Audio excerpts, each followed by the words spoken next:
I'm starting today we had this broad question of how UN agencies approach faith engagement. This is something that we think about a lot at the Joint Learning Initiative, or JLI, as we call it for short. But I'm zooming in on a specific project we've been working in with UNICEF to give you kind of a concrete example of what UN agency faith engagement can look like, and the thought processes that we have to go through to get to faith engagement for UN agencies. Very quickly at the beginning, in case you're not familiar, the Joint Learning Initiative on Faith and Local Communities is an international collaboration, a network of researchers, but also practitioners and policymakers who are interested in the question of evidence in religion and development work. So we're interested in the research and evidence side, and then the topic area is religion and development. And you can go on our website and find out lots more information if you're interested. You can join as a member, it's free, get our newsletter, etc. All at that link. Okay, so well, we're about to enter into UN and NGO territory, so get ready for acronym city. The first acronym that I'm presenting, I'll try and avoid them as much as possible, but the initiative that we're talking about is this Global Initiative on Faith and Positive Change for Children, which is FPCC. And this initiative is bringing together 3 partners. So UNICEF as kind of the central UN agency partner, the JLI, my organization, is coming in as the, I think we're officially called the knowledge partner, but we're kind of the research side of things. And then Religions for Peace, the global network of religious leaders, interreligious councils around the world, bringing their very specific knowledge, of course, and their community membership of religious leaders around the world. So this is the partnership that came together, and what we'll be talking about more for this global initiative on faith and positive change. The partnership came together in 2018, but what I want to do is go back firstly a step beforehand to say, you know, what was the current state of faith engagement in UNICEF, and why did there need to be a new partnership? So before the initiative, the overall picture is that UNICEF was engaging with faith actors. We're not making a case here that this is completely new. We're not making a case that there was no engagement or even always poor engagement. You know, I think it's clear that the UNICEF country offices around the world were pretty regularly engaging with faith actors in various ways. So they did a mapping document that looked at work from 2009 to 2014, covering, this is not all of UNICEF country offices, but a good proportion, 121 of their country offices. And 3/4 worked with faith actors already. And 2/3 of that, already more than 2 faith actors. Most of the engagement was with Christian and Muslim communities. The most common partners were religious leaders, out of the range of what could be counted amongst, you know, this term religious communities as they were using then, or faith actors as we prefer to use. And the most common activity, and this is actually kind of a key point, was sensitization or awareness raising with religious leaders. And what that actually means, and the picture that you should, you know, that I'd convey, is a lot of the time this was a case of country officers thinking, you know, they had a new campaign. So, for example, a polio vaccination campaign that they wanted to promote and communicate out to a broad number of communities.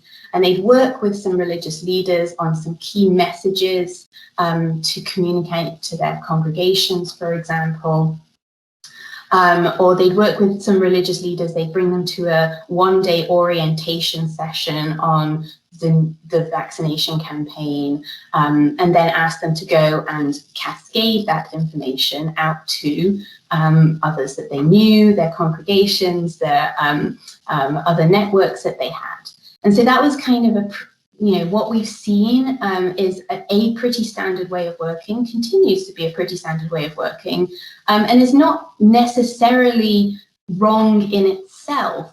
But if you're only working in that way, the end result is that you have a lot of the interactions becoming siloed. And what I mean by that is it's only working in, one of UNICEF's sectors. So there's someone from the nutrition side of UNICEF that talks to the religious leaders, and then someone else comes from the child protection side of UNICEF and talks to the religious leaders about their next campaign. You're getting these very kind of single sectoral approaches that are not joined up and don't really work in cooperation with each other, and are just also very short-lived. There's a campaign one year, there's a little bit of interaction, and then it ends and just waits to the next year when there's another campaign.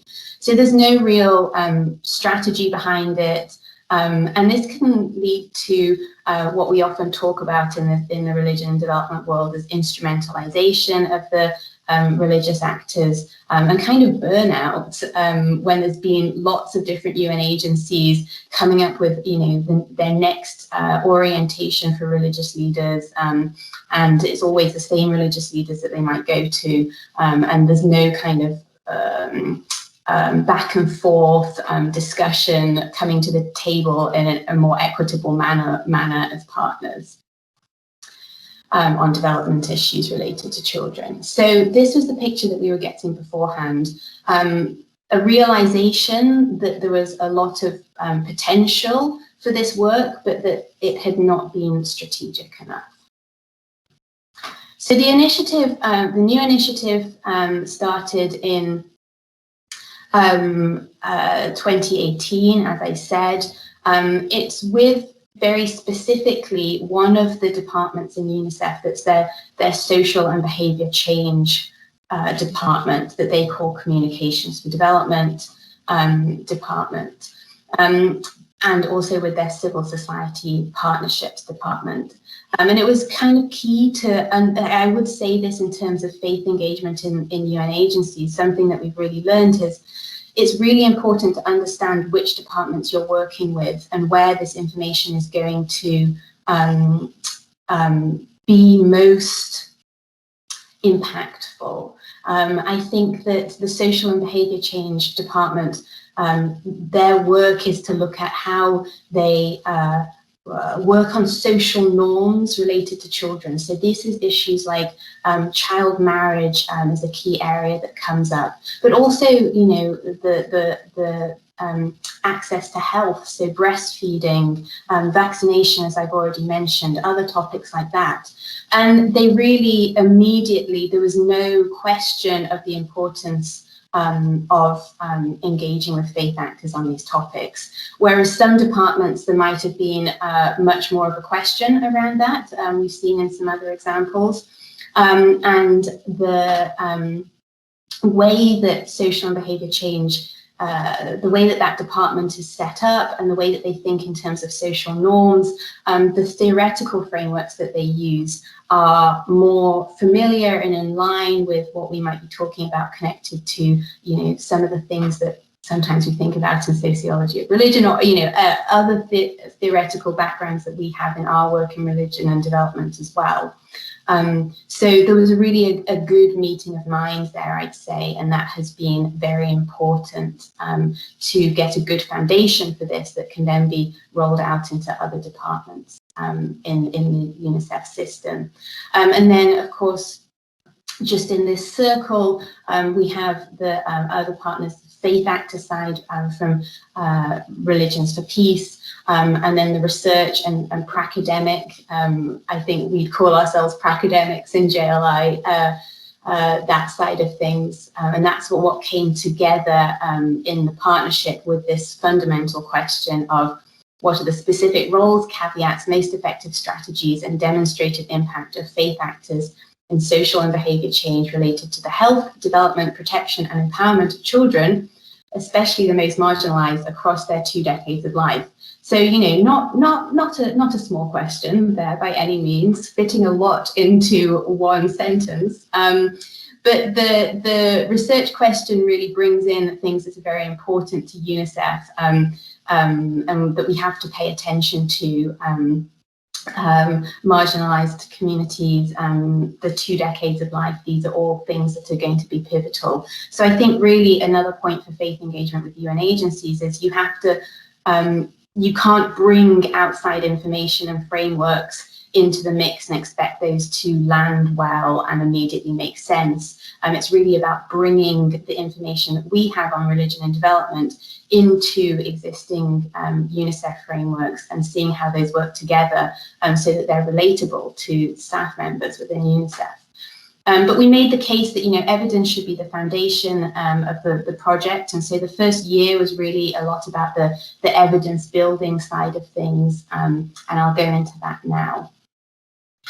So, I mean, pretty standard kind of research project. You know, this will be very familiar to people.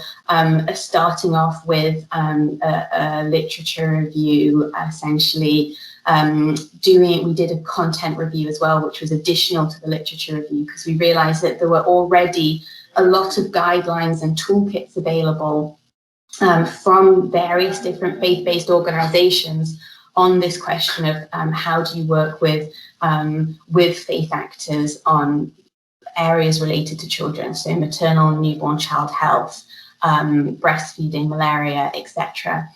So we did another review of those documents as well and brought that into the mix. And then 17 case studies.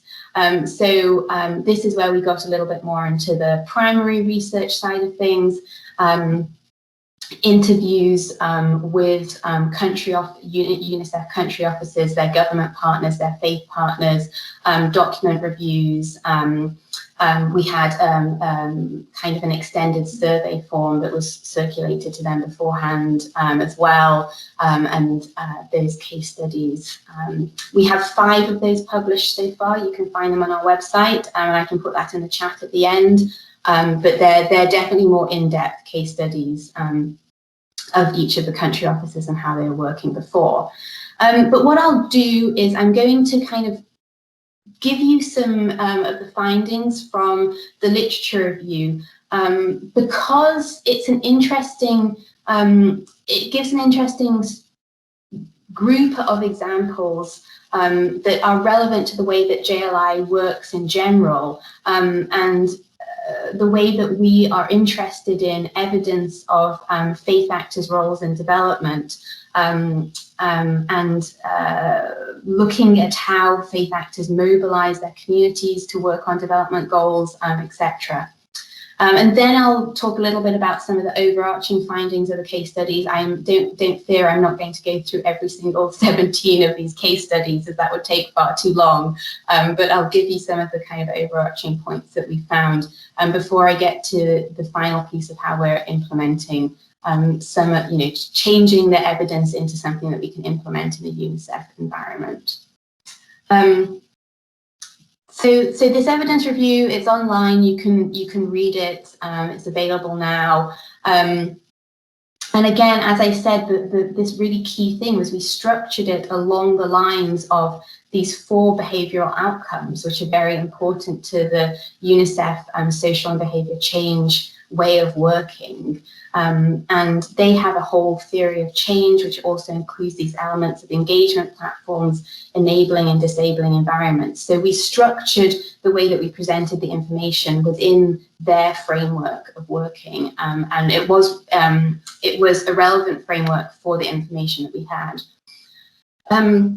So the first outcome that they use is this idea of increasing knowledge and demand for services. So it's about communicating with communities so that they increase their knowledge of a topic, change attitudes around a topic, and then finally practice or, act on that increased knowledge and change in attitudes. And it's simpler to, this might be, if you know anything about social and behavior change, this is, very familiar to you, but it's easier to increase knowledge. Changing attitudes is the next more difficult step, and ultimately changing practices is by far the most difficult. So anything that can get to that final step in the process is more impressive and more impactful. And so a few examples that we brought, what we wanted to do was bring to the attention of the folks in UNICEF that there were lots of different faith-based organizations regularly working with religious leaders around the world on similar issues, and they had their own ways of working that are going to be very relevant to how UNICEF wanted to reboot its own way of conducting faith engagement across all its different programs. So one of the examples we brought forward is this example of Episcopal Relief and Development's Nets for Life.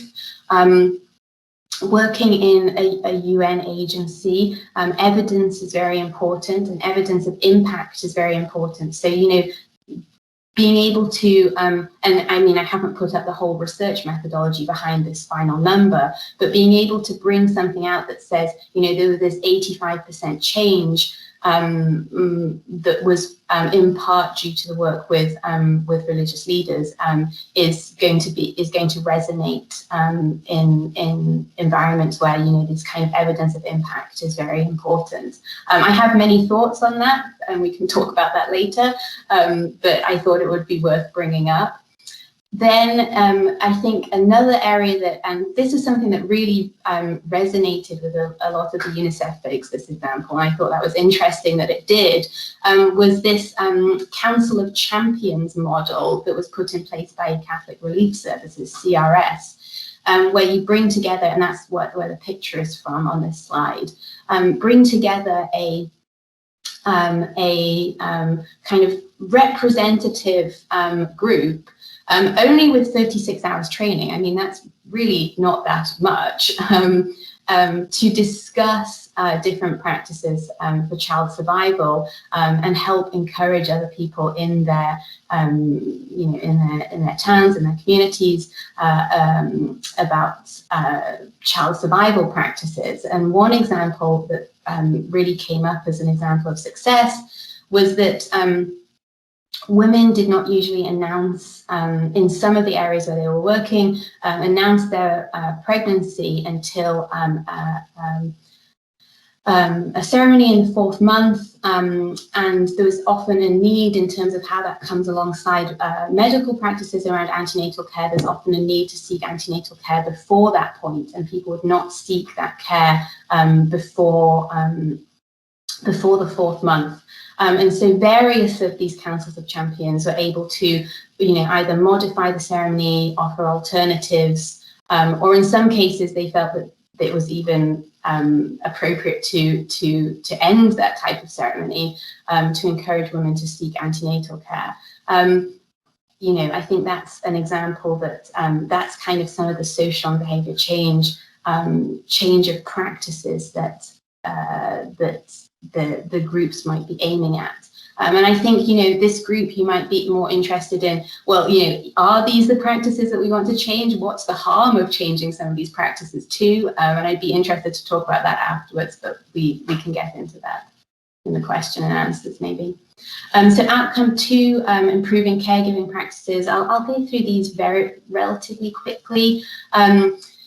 So again, keeping in mind this, how do we change knowledge, attitudes and practices, but some of these other models that are used, there's this integrated care group model that has home visits with various, a mix between community health workers, religious leaders, other leadership in towns, in villages and communities. And that model works to particularly around improving child nutrition. So lots of kind of models of groups that can come together to get training on a specific technical area relevant to UNICEF, such as nutrition for children, and then can help in that communications bit back to their communities.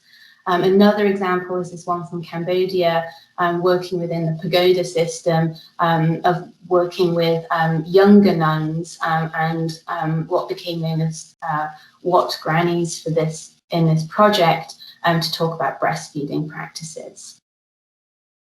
Outcome 3 that they're interested in is addressing social norms, attitudes, and public opinions. There was an example that we brought forward from World Vision. They use this method called Channels of Hope, and this has also been adapted by Islamic Relief. Again, a kind of model of creating champions, and amongst those, some of them are religious leaders who can talk about key issues related to child rights and parental skills. The Channels of Hope model really works through periods of theological reflection to bring in ideas about child rights, you know, any different topic. In fact, Channels of Hope works across, many of you might be familiar already, across lots of different areas. And it's also linked, I think, to this other way of working that we brought forward from Episcopal Relief and Development, again, the facts association, meaning and action learning dialogue approach, which really emphasizes creating time for self-reflection, self-analysis before moving to action. So an understanding that a lot of the time in both of these projects, you're working with religious leaders, with you know, other types of leadership in religious communities to address some of their own preconceptions, potential misconceptions, before moving to action and giving you know, bits of technical information about breastfeeding, for example. That won't land, that won't work, that won't be meaningful unless there's that period of internal reflection beforehand. And then their fourth outcome is improving community engagement and social mobilization. The examples that we saw from Ebola are, you know, by far the most clear cut in this, in terms of it was very clearly stated. You know, there was some data brought out that before they changed their standard operating procedures in the beginning of the Ebola response in 2014, 2015, 96% of people were dissatisfied with the burial and funeral processes that were being undertaken by the NGOs, by the international community in general, in response to in the Ebola response. And so there was a clear need that these practices, you know, the burial practices needed to change to be more acceptable. There needed to be greater community engagement about how to both respectfully and sensitively, but also, you know, medically, within the guidelines that they needed for the medical operations as well, work together to create something that was more appropriate. And I think they managed to change their standard operating procedures around burials, and it made a great difference. And much of the research, you know, really points to the fact that that was a game-changing moment. And then there was increased training with religious leaders around public health messages for Ebola, etc. And what, you know, something I want to bring out is that isn't talked about as much, but is also just an obvious point when you think about it, is a lot of the faith actors in the countries affected were already working on a variety of health-related issues that really relied on community engagement as a serious part. So there'd previously been, for example, a Channels of Hope piece that could pivot to Ebola. The Interreligious Council of Sierra Leone and Sierra Leone's Interreligious AIDS Network, you know, had a lot of experience, not working on Ebola per se, but working on a variety of health questions and health messaging, community engagement around health. And so there's a lot of embedded experience there already. And so, you know, if you're a UN agency or any other NGO coming into the mix and not recognizing and working with that existing capacity, it's very clearly a missed opportunity. So across all of this, what were the common engagement platforms that we saw? The common ways that NGOs and other UN agencies work with faith actors in a variety of ways. I won't read everyone out, you can quickly scan through these. Some ones I would bring out is we saw a lot of these sermon guides. So a very popular way of working is kind of maybe doing a bit of consultation with some theologians, jurisprudence scholars on a key technical issue, such as, let's say, child nutrition again, writing a sermon guide, and then hoping that that sermon guide will go out to lots of different religious leaders and that they'll use it, you know, in their sermons. I think we have plenty of examples of those, and the problem is that there's just very little information on how those are used, and lots of anecdotal information of them going very wrong. So misinterpretation of what's meant to be in the guide, you know, or just that they don't really go anywhere, that they don't cascade through lots of different groups of religious leaders and different hierarchies as is perhaps expected. You know, another area that's interesting to bring up is the different communication platforms. So faith-based radio and television is a potential huge area that is used sometimes, but not always. And that's very much of interest to the communications folks as well. And what could we establish as an enabling environment for good faith engagement for a UN agency from this literature review? So we really put forward the need for evidence generation and use, but particularly emphasizing formative research, that you can't jump into a partnership on faith or, you know, assume too much about faith without doing proper formative research beforehand about the way that religious beliefs and practices are intersecting with a variety of the social norms, understanding the complexity of those and the relationship to other, you know, cultural, social, economic, and other pressures. And that formative research will help clear a picture that will be therefore very influential in how you set up a whole program between a UN agency and a faith partner on any given topic. And then leading on to the idea that within partnerships, that there's going to be a need for very careful selection of partnerships, really understanding the dynamics of which faith actors you're working with. And we'll go into that a little bit more. The point on advocacy around understanding religious hierarchies and systems to secure support at all levels. So what we saw a lot of the time was a tendency to work with just high-level religious leaders, not really be able to reach grassroots. A tendency to work with religious leaders represented in the national capitals, not even regional capitals, etc. And so the need to really, you know, understand who the partners are and work with different levels of partnership across ranges and types of different ways that religious communities work. And I think something that we see is that this means that some types of religious communities are more represented in these development partnerships just because they exist already within hierarchies that are recognizable to UN and NGO hierarchies. Whereas some other types of formations of religious communities that are perhaps more dispersed, not as hierarchical, are just not as familiar and kind of can't work with it. You know, the systems don't meet in the same way.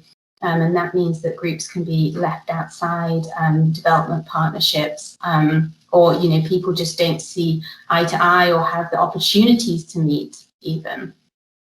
And then a recognition that there's no widely used standards of practice for faith engagement, and guidelines are very superficial. And this is just following on from that sermon guides point that I made before, that there are all these different guides, but their actual usefulness is doubted, I'd say. The key challenges to faith engagement, you've probably been thinking about them as I've been going through all the other slides. So fear and mistrust between groups, cultural divides, and there I'm actually talking a lot of the time about the cultural divide between UN systems, international NGO systems, and the countries within which they work.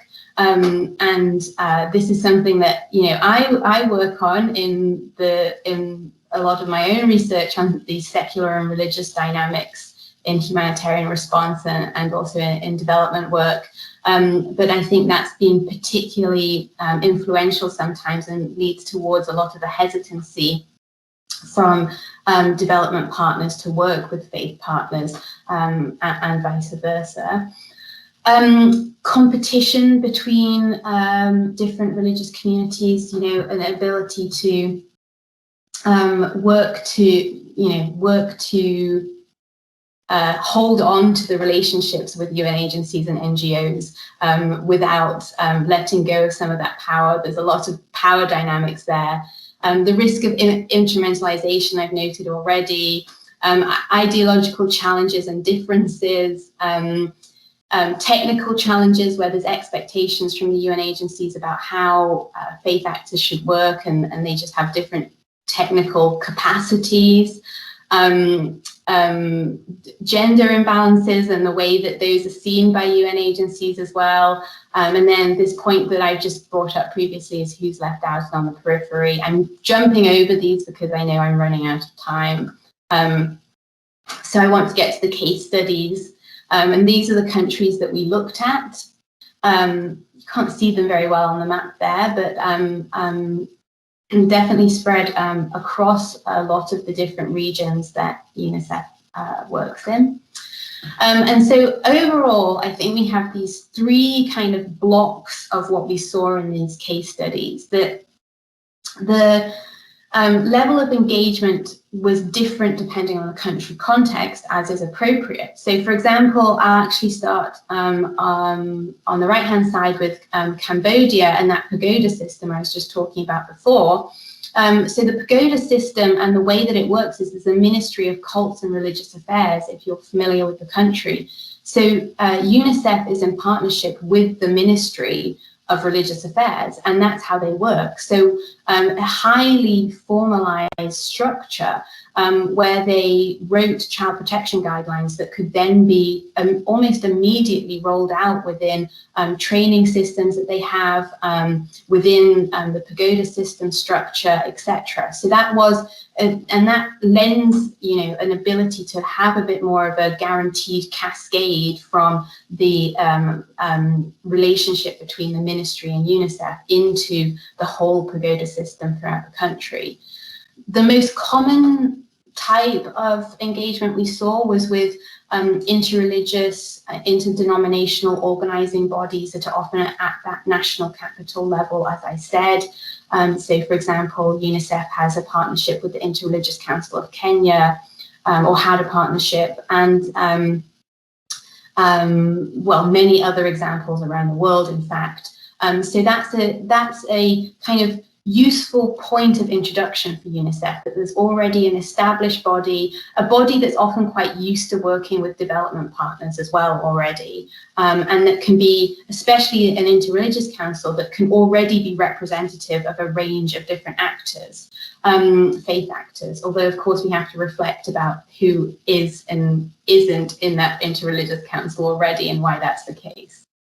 And then in a country that, you know, within the UNICEF NGO world might be described as fragile, where the governance structures aren't quite as solidified, or there's a lot of movement internally within the country, so you can't, you know, systems aren't working perhaps in the same way, structures aren't working perhaps in the same way as other contexts. The UNICEF country office in South Sudan has set up its own system of community health workers, some of which are religious leaders, throughout the country. They have over 4,000 different community engagement volunteers that they work with on a regular basis.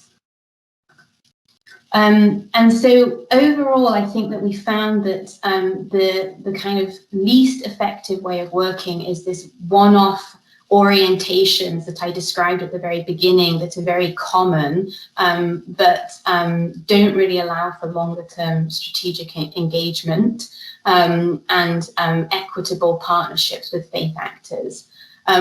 A common way of working, though, is to have a little bit more engagement, so some kind of discussion beforehand, a theological discussion to get to a sermon guide, for example, and maybe some community outreach events, some training of trainers on health and faith messages.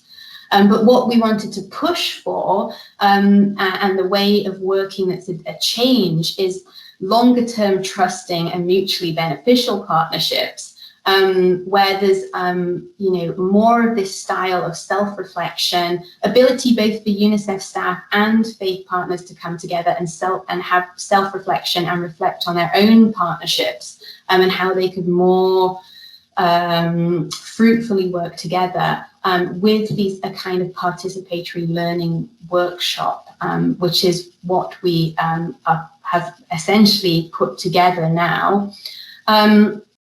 So the move from all of these points to the next points, and I want to just show you the final slide, this theory of change that we developed. Oh no, I've got two more, but I'm getting to an end. This is a very UN kind of document or slide that you'll see. It's completely overwhelming. It's an internal piece, you know, you know, we can share it, but it's definitely more within a UNICEF way of working.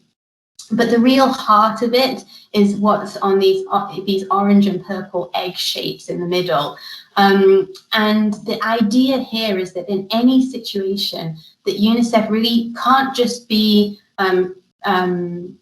communicating technical information about breastfeeding and expect that to be meaningful and cascade down to lots of different religious leaders through different religious hierarchies, etc.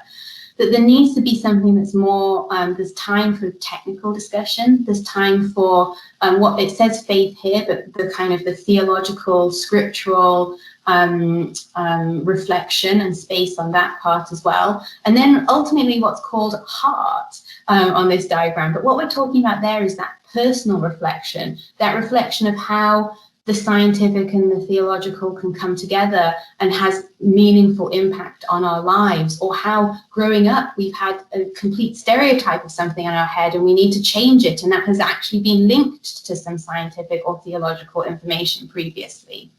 So it's bringing any kind of partnership needs to work with all of those bits together rather than just a theological piece or just a technical piece. No reflection on how this is integrated into people's personal experiences as well.